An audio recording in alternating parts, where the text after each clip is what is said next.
Sprinter vans like this one are good at a lot of things, but off-roading from the factory, not so much. If I were to describe the factory suspension, the way it feels like a work boot with a tennis ball under the heel. It just bounces when there's no weight in the van. It's awful. It's just harsh. There's no give, there's no travel, there's no fluctuation. It's just over every bump. So how do you fix that? How do you make it better? How do you make it capable? I think one of the most obvious places to start is the suspension. The factory suspension is not set up for driving anywhere besides a smooth road in Europe. It is not at all set up for the incredibly rough roads here on the East Coast and throughout the eastern half of the country. And it's also not set up for off-road driving, going to remote places and things of that nature. And I knew from the start I was going to get different suspension on the van. There are very few options for this van in terms of suspension because it's a dually, because it's a 3500 XD. If I had a 144 little tiny Revel, there'd be tons of options, but this, not as much. And one of the companies I got connected with through my journey of learning and all of those sorts of things is a company called ShadowMarq. Now, ShadowMarq is a retailer, but they've partnered with key brands that are focused on supporting this type of van, the dually vans, right? And we've talked about that before on this channel. You guys have seen the wheels that will end up on this.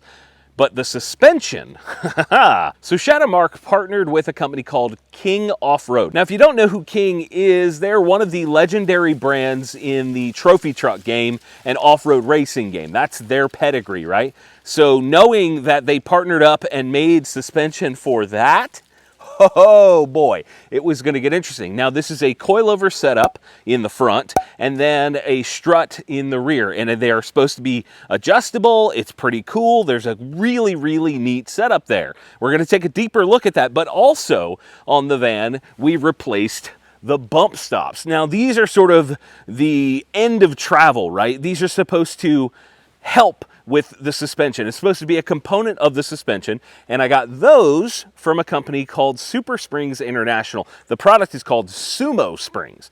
Now, this is a very big, heavy vehicle, so having the right products is going to matter, and for me, doing a boatload of highway driving back and forth across the country, things like this matter. Adding to the different components and different parts of the suspension travel. You know, you've got up and down travel. You want all of that to be smooth and rounded out and not harsh and aggressive. We don't want that with this vehicle. So we got those parts, and now it's time to put it on over at Mainline Overland right now. We're going to kick this off by removing the wheels and tires on the front end of the van. We're going to do the front first and then work our way back to the rear.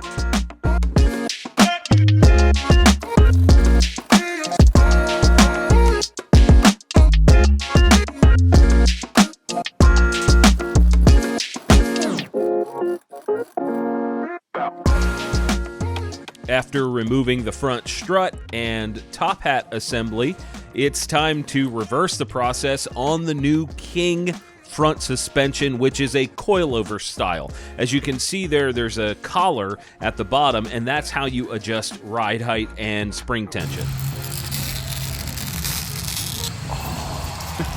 What you're seeing Pat doing here is adjusting the preload and the ride height with that bottom collar. This is a tool that comes with the suspension, and you can also see in this shot the little side reservoir, which is where you adjust the dampening of this.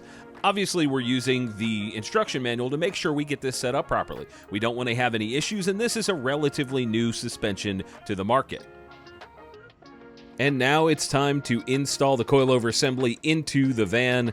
A lot of people don't realize this, but you actually access the top of the suspension from inside the cab of a Sprinter van in the front side. So obviously Pat is running the bolts through, and we're going to get this all locked in before moving on. And as is tradition, we are repeating the process on the other side of the vehicle. The entire coilover strut assembly goes into the van and gets bolted up.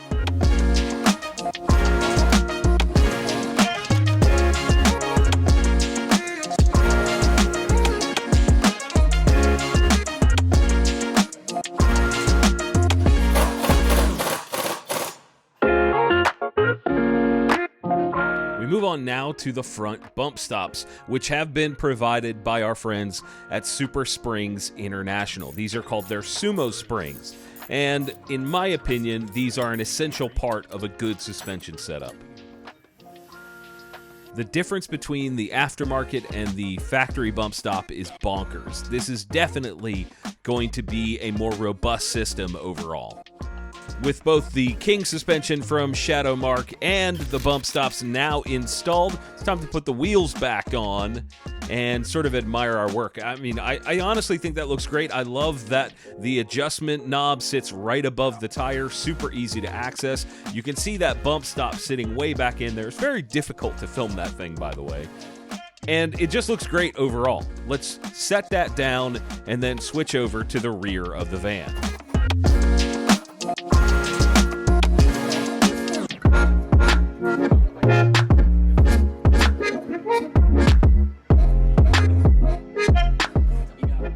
Now, unlike the smaller Sprinter vans, the strut is actually inside the frame rail. You can see it there in the back, and that needs to come out. This comparison of the factory strut and the King strut really shows you just how robust this new suspension is going to be and how much abuse it'll be able to take. Of course, the next move is to install the rear struts into the van. Now, we didn't know it at this point during the day, but this is where things started to go a little bit sideways. We'll get to that in a minute. The difference, again, is so clear between the King strut on the right, the passenger side, and the factory strut on the left-hand side of your screen that Pat's pulling out as we speak. And again, you can see these are inside the frame rail. It's kind of interesting. Remember I said things were going to go sideways? Well, here you go. The reservoir, the piggyback reservoir, is actually contacting the headlight leveling bracket. Now, this is something that's on the rear axle, and it's for the LED high-performance headlights that are an option on my van. And obviously, we can't have the two things contacting. They can't occupy the same physical space, unfortunately. In order to solve this problem and try and get the suspension mounted to the van, we decided let's just take off the bracket and see where the headlights default to in terms of a setting. Are they going to be pointed at the ground? Are they going to be pointed straight out? We didn't know at this point. Let's pull the bracket off and see how it goes. Now, while Pat is installing the strut, I'm going to point a couple things out to you guys. Take a look at that little red knob on the top of the piggyback on the driver's side strut. If you'll notice, that is pretty dang close to the bottom of the floor of the van. That is also tucked behind inside a frame rail. That is not what I would call easy to adjust. And then if we look at the right-hand side of your screen, the passenger side, that piggyback, that whole strut assembly is less than an inch from that ultra-hot diesel exhaust. That, to me, is not a well-thought-out solution.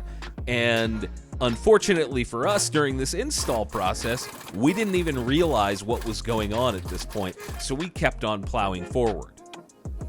Now, despite the unknown to us at the time strut issues, it was time to move on to installing the Sumo Spring bump stops on the rear. Now, Pat is removing this sort of bread loaf-shaped piece of steel that mounts to the top of the axle. This is actually the bottom of the factory bump stops. You can see the top, which is that square black thing, and those two meet, and that is your factory bump stop. Now, if you compare the front and the rear, they are absolutely atrocious from the factory, and putting on these aftermarket ones, to me, again, is almost essential, regardless of what you're doing with your van.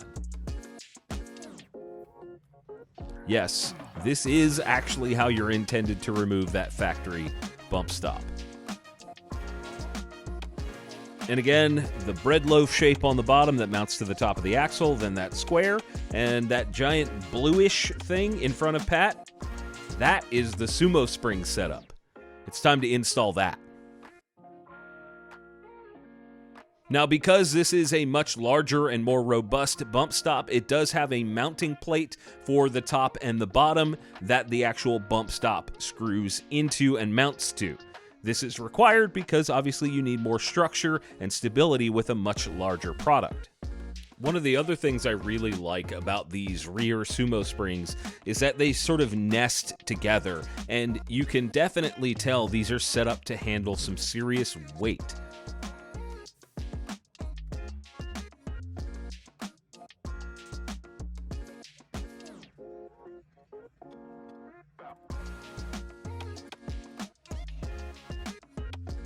And this is when we realized that that rear strut was not going to work. It was also going to hit the bump stop. Now, it's important to keep in mind that this is very early on in the life cycle of King doing suspension for the 3500 XD.